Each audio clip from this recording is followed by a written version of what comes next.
ঈশ্বৰপুত্ৰ জুবিন গাৰ্গৰ শেষৰখন চিনেমা চাবৰ বাবে ইতিমধ্যে ৰাজ্যজুৰি দেখা গৈছে অভূতপূৰ্ব সঁহাৰি আৰু প্ৰথমটো দিনত অভূতপূৰ্ব সঁহাৰি জনোৱাৰ পিছত আজি দ্বিতীয়টো দিন আৰু দ্বিতীয়টো দিনতো ৰাজ্যৰ বিভিন্ন প্ৰান্তৰ লগতে মঙলদৈতো আচলতে দেখা গৈছে ৰাইজৰ ব্যাপক সঁহাৰি আৰু প্ৰায় এসপ্তাহলৈকে আচলতে মঙলদৈ দুটাকৈ চিনেমা হলত যি টিকটৰ আচলতে অভাৱ বুলি ক'ব লাগিব ইতিমধ্যে হাউচফুল হৈছে আৰু এই মুহূৰ্তত মই এক বিশেষ দৃশ্য দেখুৱাবলৈ উপস্থিত আছোঁ মঙলদৈ চপাইস্থিত নিৰিবিলি বৃদ্ধাশ্ৰমত আৰু এক ভাল লগা কথা বুলি ক'ব লাগিব যি জুবিন গাৰ্গৰ যি ৰৈ ৰৈ বিনালে ছবি বা তেওঁৰ যি টীম আচলতে তেওঁলোকলৈ আছে ভাল খবৰ বুলি ক'ব লাগিব এইসকল ককা আইতাই আজি জুবিন গাৰ্গৰ ৰৈ ৰৈ বিনালে চাব মঙলদৈৰ যি গ'ল্ড চিনেমা হলত আচলতে তেওঁলোকে জুবিন গাৰ্গৰ শেহতীয়া চিনেমা ৰৈ ৰৈ বিনালে উপভোগ কৰিব আৰু এওঁলোকক যি এই চিনেমাখন উপভোগ কৰাৰ ক্ষেত্ৰত আগবাঢ়ি আহিছে মঙলদৈৰ এজন উদীয়মান কণ্ঠশিল্পী যুৱক জুবিন অনুৰাগী হৰি হৰ্ষিত আৰু লগতে আছে যুগল কিশোৰ ডেকা এইসকল যুৱকৰ প্ৰচেষ্টাত আচলতে এওঁলোকৰ দৰে যি ককা আইতাহঁতক ৰৈ ৰৈ বিনালে দেখুওৱাৰ প্ৰচেষ্টা গ্ৰহণ কৰাইছে যুৱকজন আছে তেওঁৰ পৰাই যাম কি ক'ব এই মুহূৰ্তত কি ক'ম মানে আচলতে আৱেগিক হৈ আছোঁ আচলতে আজি দাদাৰ অতিকে হেঁপাহৰ এখন ছবি ৰৈ ৰৈ বিনালে আচলতে মই ব্যক্তিগতভাৱে মানসিকভাৱে প্ৰস্তুত নহয় যে এখন চাব পাৰিম বুলি হয়তো কিছুদিন পিছত নিজকে প্ৰস্তুত কৰি তুলিব পাৰিম কিন্তু আজি কিছুদিন আগতে মই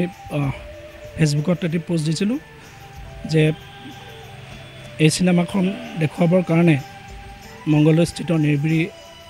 আৱাসত থকা ককা আইতাসকলক মই দেখুৱাম বুলি আৰু তেতিয়া কেইবাজনেও মানে মোক উৎসাহ দিছিলে যে এইটো ভাল কাম হ'ব আৰু তেতিয়া ভাবিলোঁ যে আৰু আমাৰ দায়িত্ব আছে যে কেৱল এই নিৰিবিলি বৃদ্ধাশ্ৰমৰ ককা আইতাসকলেই নহয় যে আমাৰ অসমৰ চুকে কোণে থকা নিৰীহ যিসকল দুখীয়া দৰিদ্ৰ পৰিয়াল আছে তেওঁলোককো আমি ছবিগৃহলৈ আনি এই দাদাৰ এই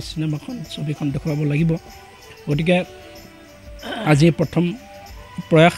আজিৰ পৰা আৰম্ভণি নিজৰ সামৰ্থ্য অনুযায়ী কোনো কাৰোৰ পৰা দান দক্ষিণা নোলোৱাকৈ নিজৰ কষ্টপ্ৰাৰ্জিত ধনেৰে এওঁলোকক দেখুৱাব আগবাঢ়িছোঁ আৰু ভৱিষ্যতৰ দিনতো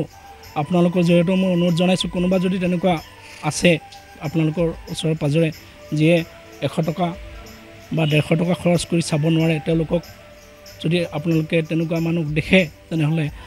মোক এবাৰ যোগাযোগ কৰিব গতিকে মই চেষ্টা কৰিম নিজৰ সামৰ্থ্য অনুযায়ী তেওঁলোকক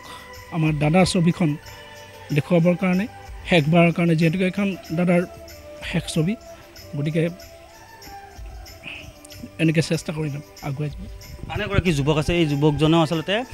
যি মংগলদৈত এখন যি শিশুগৃহ আছে অনাথ শিশুগৃহ আছে এই শিশুগৃহৰ যি কণ কণ শিশুসকল আছে তেওঁলোকক দেখুওৱাৰ প্ৰচেষ্টা কৰিছে কি ক'ব দাদাৰ এইখন শেষ চিনেমা কিন্তু আমি এইখনে শেষ বুলি নধৰি আমি অনাগত দিনত গোটেইকেইজনে চবে মানে অসমীয়াই লগ লাগি দাদাক আমি জীয়াই ৰাখিম আমি যেনেকৈ পাৰোঁ দুখীয়া দৰিদ্ৰ যদি এইখন চিনেমা মানে চাব বিচাৰে আমি দেখুৱাম আমি আছোঁ দাদাৰ কাৰণে আমি দাদাৰ কাম কৰি যাম সদায় দাদাই যেনেকৈ মানুহক ভাল পাইছিল আমি সেনেকৈ দাদাৰ মৰমখিনি আমি বুকুত ৰাখি আমি সকলোকে মানে সহায় কৰিম বুলি চেষ্টা কৰিছোঁ পৰিচালকগৰাকী আছে নিৰিবিলি আশ্ৰমৰ পৰিচালকগৰাকী আছে তেওঁৰ পৰা জানিম জুবিন গাৰ্গ নাই কিন্তু আজি আমি আকৌ সকলোৱে লগ লাগি তেওঁৰ যি শেষবাৰৰ বাবে তেওঁ খোজ কাঢ়িব কথা ক'ব এই আইতাসকলক লৈ যাব আপোনালোকে নমস্কাৰ আমি জুবিন গাৰ্গ আমাৰ মাজৰ পৰা আঁতৰি গ'ল আমি নিৰিবিলি বৃদ্ধাবাসৰ সমূহ পৰিয়ালবৰ্গ মৰ্মাহত আমি তেখেতক শ্ৰদ্ধাঞ্জলি জ্ঞাপন কৰিছোঁ আমাৰ এই দুখৰ মাজতো আমাৰ ককা আইতাসকলে টিভি চাইত দেখা পাই আছে যে জুবিন গাৰ্গৰ এখন ৰৈ ৰৈ বিনালে চিনেমা আজি আৰম্ভ হ'ব তেওঁলোকে চাবৰ কাৰণে বহুত আগ্ৰহী হৈছিলে কিন্তু আমাৰ মাজত মোৰ ভাতৃপ্ৰতিম হৰি হৰ্ষিত তেখেতো আগবাঢ়ি আহিলে ককা আইতাসকলক দেখুৱাম বুলি লগতে আমাৰ যুগল কিশোৰ ডেকা আৰু এগৰাকী ব্যক্তি আছে বাঁহজানি আমাৰ দৰং জিলাৰ নিপেন্দ্ৰ নাথ তেওঁলোকে আহি আমাৰ ককা আইতাসকলৰ এই চিনেমাখন দেখুৱাই যি আনন্দ দিব বিচাৰিছে মই তিনিগৰাকীকে মই আন্তৰিক ধন্যবাদ আৰু কৃতজ্ঞতা জনালোঁ আমাৰ বৰ্তমান 40 গৰাকী তেওঁলোকে আমাৰ হৰিহৰ্ষিত দেৱে 16গৰাকী, বাকীখিনি তেওঁলোকে পৰ্যায়ক্ৰমে দেখুৱাব। এইদৰে আচলতে ককা আইতাহঁতক যি এই যুৱকগৰাকীয়ে নিয়াৰ ব্যৱস্থা কৰিছে, জুবিন গাৰ্গৰ শেহতীয়া চিনেমাখন দেখুওৱাৰ ব্যৱস্থা কৰিছে। আইতাসকল আছে, ককা আইতাসকল আছে, তেওঁৰ পৰা জানিম। এতিয়া চিনেমা চাব যাব আজি? হয়, নমস্কাৰ। আজি চিনেমা চাবলৈ যাম।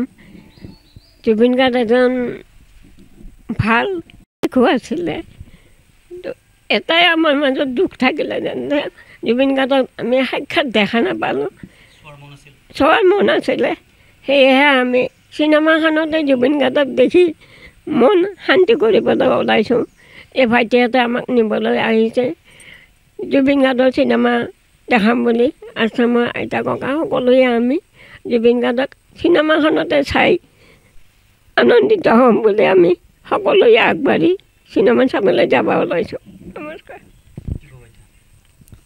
নমস্কাৰ। আমাৰ এই পৃথিৱীৰ এজন ভাল শিল্পী আছিল, আমাৰ সকলোৰে পুত্ৰ। গতিকে তেওঁ আমাৰ মাজৰ পৰা বুকুৰ পৰা তেওঁ ওলাই গুচি গ'ল, বৈকুণ্ঠগামী হ'ল। তেওঁৰ কাৰণে আমি বহুত দুখিত। অন্তৰত খুন্দা খুন্দি কৰি থকা তেওঁৰ হৃদয়টো চাবৰ কাৰণে আমি যত্ন কৰি আছিলোঁ। আমাক হৰিজিত বাবাই আমাক দেখাবৰ কাৰণে, আশ্ৰমৰ ককা আইতাহঁতক দেখাবৰ কাৰণে আগবাঢ়ি আহিছে। সেয়েহে আমি চাই পেলাই অলপ অনুভৱ কৰিব পাৰিম বুলি পেলাই আগবাঢ়ি ওলাইছোঁ।